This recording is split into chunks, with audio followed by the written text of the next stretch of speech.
माझी सेवा. आपण या ठिकाणी त्या पीडित मुलीला न्याय देण्यासाठी आयोजित करण्यात आला आहे. हे मूळ निवासी आहे. बाबूराव शेळमाके यांच्या बलिदानाने उभं केलेले हे चंद्रपूर जिल्हा हाच आदिवासी समाज स्वतःला न्याय मिळवण्यासाठी आज रस्त्यावर येतोय. श्रीमंतांची हात पिकाळण्याची दोरी ती जगाची उद्धार करी. अहो मी प्रश्न विचारते, आजच्या सद्यस्थितीमध्ये ती जगाचा उद्धार काय करणार? ती तर पाण्यात खेळण्याच्या लायकीचे सुद्धा हे लोक नाव घेऊ शकत नाही. माझ्या सर्व समाज बांधवांना जय सेवा. हा नाश थांबवा, हा नाश थांबवा. इमान जळते आहे. हा नाश थांबवा, हा नाश थांबवा. या मातेचे तन मन जळते आहे. ही कन्या या अत्याचाराने तडमरते आहे, तडमरते आहे.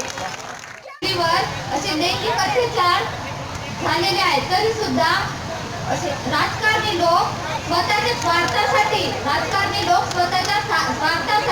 त्या इन्फंट मुलीच्या जीवाची खेळ खेळत आहे. ते लोकांना करताच येत नाही तर आपल्याला द्यायला पाहिजे. घडलं आहे त्या मुली सुद्धा त्या आरोपीला शिक्षा देऊ शकतात.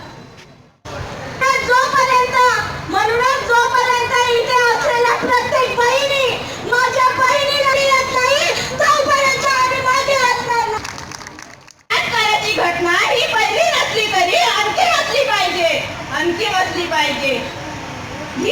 राजुरा कॉन्व्हेंट छोट्या छोट्या मुलीवर लैंगिक अत्याचार करून ते आरोपी हैवान मोकाट फिरत आहे आणि आज आपल्या शासन वर्ग काय झोपेत आहे. आम्ही पैशासाठी न येता आम्ही समाजाचा विकास करण्यासाठी आलो आहे की नाही ह्याचा निर्णय घेण्याच्या अगोदर त्यांनी आपल्या मुलीला त्याच्या समोर ठेवावं आणि हा निर्णय घ्यावा अशी माझी त्यांना कळकळीची विनंती आहे. जोपर्यंत गुन्हेगाराला फाशीची शिक्षा मिळत नाही तोपर्यंत